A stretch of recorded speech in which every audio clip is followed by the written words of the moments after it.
यह कहानी 1483 की है, जब इंग्लैंड के राजा एडवर्ड चतुर्थ का देहांत हुआ था। उनके दो छोटे बेटे प्रिंस एडवर्ड और प्रिंस रिचर्ड औरत हो गए और उनके चाचा रिचर्ड थर्ड के संरक्षण में चले गए। राजा एडवर्ड चतुर्थ की मृत्यु के बाद प्रिंस एडवर्ड को राजा एडवर्ड पंचम के रूप में गद्दी सौंपी गई, लेकिन उनकी राज्याभिषेक कभी नहीं हुआ। तृतीय ने जल्द ही रिचर्ड को सत्ता पर अधिकार कर लिया और दोनों राजकुमारों को लंदन टॉवर में कैद कर दिया गया। कुछ समय बाद वे दोनों रहस्यमय तरीके से गायब हो गए और इतिहासकारों का मानना है कि उनकी हत्या कर दी गई थी। यह घटना इंग्लैंड के इतिहास की सबसे रहस्यमयी घटनाओं में से एक बन गई। रिचर्ड तृतीय को जल्द ही हेनरी ट्यूडर ने हरा दिया और वह इंग्लैंड के राजा हेनरी सप्तम बन गए, जिससे ट्यूडर राजवंश की शुरुआत हुई। प्रिंस एडवर्ड और प्रिंस रिचर्ड को टॉवर ऑफ लंदन में बंद कर दिया गया, जहां से वे कभी वापस नहीं आए। प्रिंस एडवर्ड और प्रिंस रिचर्ड इंग्लैंड के शाही परिवार के सदस्य थे। इतिहास में यह दर्ज है कि उन्हें टॉवर ऑफ लंदन में कैद कर दिया गया था। कहा जाता है कि वे वहां से कभी लौटे नहीं। उनकी रहस्यमयी गुमशुदगी आज भी इतिहासकारों के लिए एक पहेली बनी हुई है। कुछ का मानना है कि उन्हें मार दिया गया था, जबकि कुछ इतिहासकारों का मानना है कि वे गुप्त रूप से बच निकले। उनकी कहानी कई पुस्तकों और शोधों का विषय रही है। टॉवर ऑफ लंदन में आज भी उनकी यादें बनी हुई हैं, जो इतिहास प्रेमियों को आकर्षित करती हैं। कुछ लोगों का कहना था कि रिचर्ड तृतीय ने अपने भतीजों को मार दिया था ताकि वह स्वयं राजा बन सके।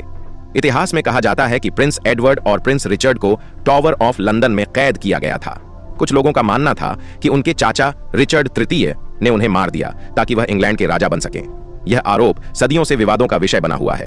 कुछ इतिहासकार इसे सच मानते हैं, जबकि कुछ का मानना है कि इसके ठोस प्रमाण नहीं है। शाही परिवार की यह रहस्यमयी कहानी आज भी लोगों के बीच चर्चा का विषय बनी हुई है। रिचर्ड तृतीय का शासनकाल इसी विवाद के कारण हमेशा संदिग्ध माना जाता है।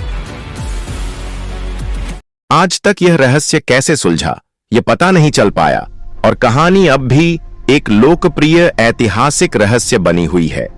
प्रिंस एडवर्ड और प्रिंस रिचर्ड की रहस्यमयी गुमशुदगी इतिहास का एक बड़ा रहस्य बनी हुई है। कुछ लोग मानते हैं कि उन्हें उनके चाचा रिचर्ड तृतीय ने मरवा दिया था, लेकिन इसका कोई ठोस प्रमाण नहीं मिला।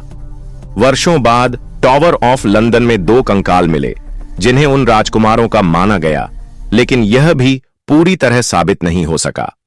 इतिहासकार आज भी इस गुत्थी को सुलझाने की कोशिश कर रहे हैं, लेकिन सच्चाई अब तक सामने नहीं आई। यह कहानी अब भी एक लोकप्रिय ऐतिहासिक रहस्य बनी हुई है, जो लोगों को हैरान करती है। इस कहानी से जुड़ी कई परिकल्पनाएं हैं, लेकिन इनमें से कोई भी पूरी तरह साबित नहीं हो सकी। कुछ लोगों का मानना है कि इसमें किसी गुप्त संगठन का हाथ था, जबकि कुछ इसे एक संयोग मानते हैं। यह मिस्ट्री जितनी पुरानी होती जा रही है, उतनी ही अधिक दिलचस्प होती जा रही है। भले ही विज्ञान और तकनीक ने काफी तरक्की कर ली हो, लेकिन कुछ राज अब भी अनसुलझे ही रह जाते हैं। यही कारण है कि यह कहानी आज भी लोगों को रोमांचित करती है और ऐतिहासिक सस्पेंस बनी हुई है